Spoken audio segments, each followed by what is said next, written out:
आदाब नाजरीन, आप तक उर्दू न्यूज में आपका खैर मकदम है। मैं मोहम्मद शाहिद अहमद तवक्कल। पेश है आज की अहम खबरें।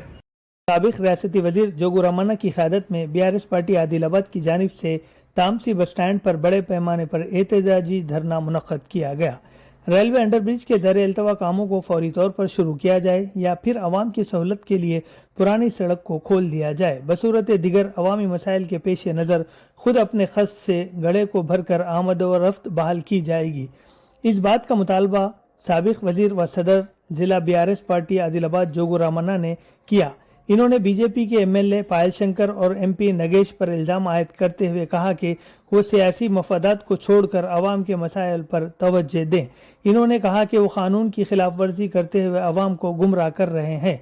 इन्होंने बताया कि 13 फरवरी को MLA और MP ने संगे बुनियाद रखा था, रेलवे अंडरब्रिज के कामों का आगाज करने का ऐलान किया था, मगर सिर्फ गड़े खोदकर काम को अधूरा छोड़ दिया गया है, जिससे अवाम को शदीद मुश्किलात का सामना करना पड़ रहा है और अवाम को हमल व नकल के लिए काफ़ी मुश्किलात पेश आ रहे हैं। इन मसाइल के खिलाफ पीर के रोज़ तामसी बस स्टैंड के करीब ज़ैर तामीर रेलवे अंडरब्रिज मुकाम पर बड़े पैमाने पर धरना प्रोग्राम मुनक्कद किया गया।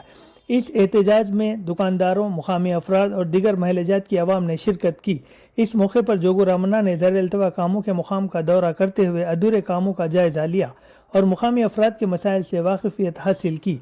बाद अज़ा इन्होंने ज़िले कलेक्टर आदिलाबाद राजर्षि शाह से मुलाकात करते हुए अवामी मसाइल पर मुश्तमिल एक याददाश्त भी पेश की। इन्होंने मुतालबा किया कि फौरी तौर पर गड्ढे को भरकर आमद व रफ्त बहाल की जाए। बसूरत दिगर वो खुद अपने खर्च से काम को मुकम्मल करवाएंगे। जोगू रामन्ना ने कहा कि अवाम की मुश्किलात को नज़रअंदाज नहीं किया जा सकता और वो हर हाल में अवाम के साथ खड़े रहेंगे, चाहे इन पर कितने ही मुकदमात क्यों ना दर्ज किए जाएं। इस प्रोग्राम में यासिन नरसिंह राव, यूनुस अकबानी, सेक्रेटरी सैयद साजिदुद्दीन, प्रकाश काउंसलर वेंकटेश, सलीम पाशा, इमरान, कुंडा गणेश, दासरी रमेश, महबूब खान, कस्ताला पिरमला, प्रवीण व दीगर अफराद शरीक थे। నేను మాట్లాడుతున్నా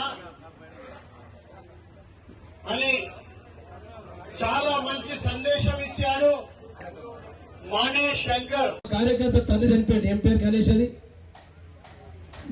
మన వార్డు నంబర్ 30 లక్షల వాట్ల సుభాష్ అనేటటువంటి పాపం చనిపోయితే వాళ్ళ అక్క అంటున్నది, నేను పరామర్శించడానికి పోయినా, సారి మా తమ్ముడు ఇదిగింత బంద్ లేకపోతే మా తమ్ముడికి హాస్పిటల్ దగ్గరుండే, ఇలా సుభాష్ కారణం, సుభాష్ చనిపోవడానికి కారణం ఇలా ఈ లొందనే కారణం అని చెప్పి ఈ లొంద తవ్విన వ్యక్తులు ఎవరో MLA, MP, municipal commissioner, railway department వీళ్ళందరి వల్ల మా తమ్ముని ప్రాణం పోయిందని చెప్పి వాళ్ళ అక్క చెప్పిన మాట మీకు చెప్తున్నా.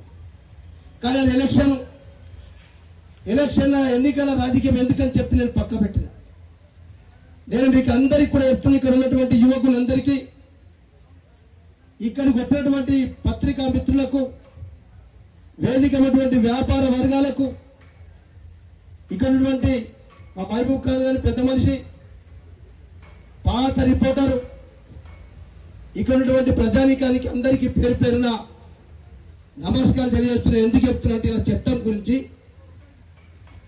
మీరు కూడా అందరూ నోట్ చేసుకోవాలా. భూసేకరణ చట్టం ఉంది. భూసేకరణ చట్టం అనేది దాని ప్రకారంగానే ఆ ప్రక్రియ కొనసాగాల. అసలు భూసేకరణ చట్టం ప్రకారంగా అసలు ప్రక్రియనే మొదలు కాలే. నేను జిల్లా కలెక్టర్ ఇదే క్వశ్చన్ చేస్తున్నా. భూసేకరణ చట్టం కింద మీరు ప్రక్రియ మొదలు పెట్టకుండా ఏం చేయాలా? ప్రక్రియ అంటే రైల్వే డిపార్ట్మెంట్ ఫస్ట్ నోటిఫికేషన్ ఇవ్వాలి. రైల్వే డిపార్ట్మెంట్ నోటిఫికేషన్ ఇచ్చి మాకు సో తాంసీ బస్ స్టాండ్ లో మాకు రైల్వే అండర్ బ్రిడ్జ్ కొరకు ఇంత ల్యాండ్ అవసరం ఉంది, మాకు భూసేకరణకి ఇంత ల్యాండ్ అవసరం పడుతుంది అని చెప్పి వాళ్ళు నోటిఫికేషన్ ఇస్తారు.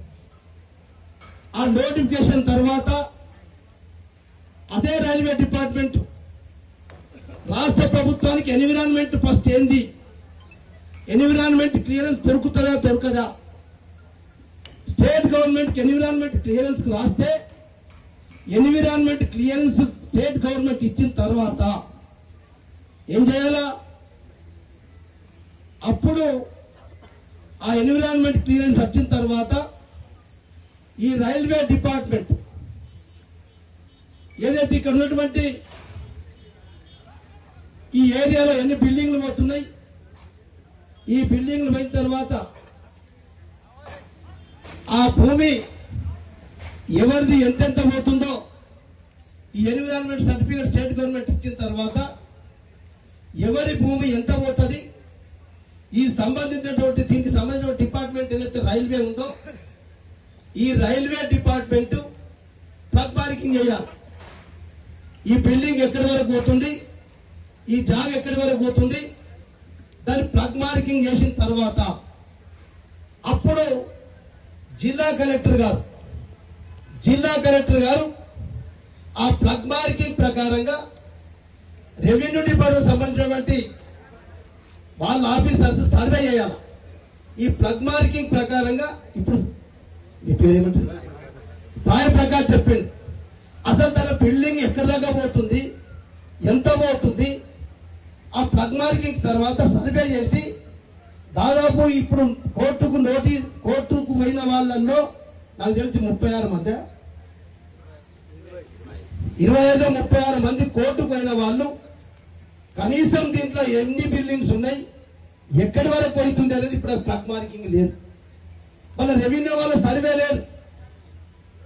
మీ భూమి ఇంత పోతుందని చెప్పి వాళ్ళకి నోటీస్ ఇవ్వాలి. అప్పుడు నోటీస్ ఇచ్చిన తర్వాత అప్పుడు ప్రిలిమినరీ రిపోర్ట్ పిఎన్ జనరల్ గా అప్పుడు ప్రిలిమినరీ నోటీస్ ఇస్తారు.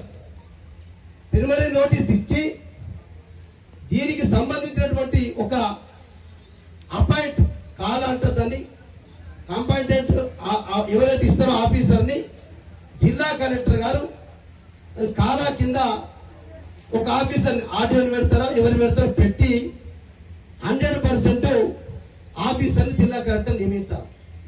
జిల్లా కలెక్టర్ గారు నియమించిన తర్వాత పిఎన్ అయితే ప్రిలిమినరీ నోటీస్ ఇచ్చినాక 60 రోజులు, ఒక్క రోజు కాదు 2 రోజులు కాదు అరుణ్ రెడ్డి, ఒక్క రోజు కాదు 2 రోజులు కాదు.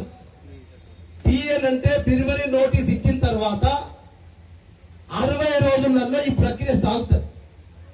60 రోజుల ప్రక్రియ మొత్తం ప్లగ్ మార్కింగ్, సర్వేలు, ఆ బెనిఫిషరీస్ కు నోటీసులు ఇచ్చి దానికి మీకు 60 రోజులలో ఏమైనా ఆబ్జెక్షన్స్ ఉంటే మీరు ఆబ్జెక్షన్స్ క్లెయిమ్ చేసుకోవడానికి కొరకు అప్పుడు 60 రోజులు టైం ఇచ్చి అప్పుడు పబ్లిక్ డిక్లరేషన్ ఇస్తారు.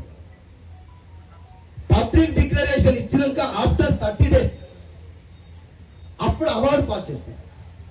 అవార్డు పాస్ చేసిన తర్వాత అప్పుడు మళ్ళా వీళ్ళకి ఇంకా క్లెయిమ్స్ ఉంటే ఏమైనా ఉంటే కూడా మన ఎందుకంటే కోర్టుకు పోయింది, అలా కోర్టు కేసు పెండింగ్ ఉంది, స్టే ఉంది. అయినా కూడా ఇన్ని కార్యక్రమాలు చేయకుండా పబ్లిక్ డిక్లరేషన్ అయిన తర్వాత అవార్డు పాస్ అయిన తర్వాత వాళ్ళ క్లెయిమ్స్ తీసుకున్నాక హైస్పర్ ఇప్పుడు తను చెప్పిండు అది వాళ్ళ రైట్స్, నేను అది కాదనా. ఇంత కారణంతో పోయిన తర్వాత వాళ్ళ అకౌంట్లలో డబ్బులు వేస్తే తప్ప అప్పుడు నువ్వు బిల్డింగ్ కూడబెట్టడానికి నీకు అవకాశం ఉంటుంది. ఇవేమి చేయలేదు. ఇప్పటిదాకా ప్రక్రియనే కాలేమో. జిల్లా కలెక్టర్ గారికి తెలుసో తెలియదో, కళ్ళున్నాయా చెవులున్నాయా, అసలు ఒక జిల్లా అడ్మినిస్ట్రేటివ్ ఆఫీసర్ గా జిల్లా కలెక్టర్ గా పై ఎమ్మెల్యే ఎంపీ గారు వచ్చి ఎలక్షన్స్ అంటే అని చెప్పి జనవరి 4వ తారీఖు నాడు భూమి పూజ చేసింది.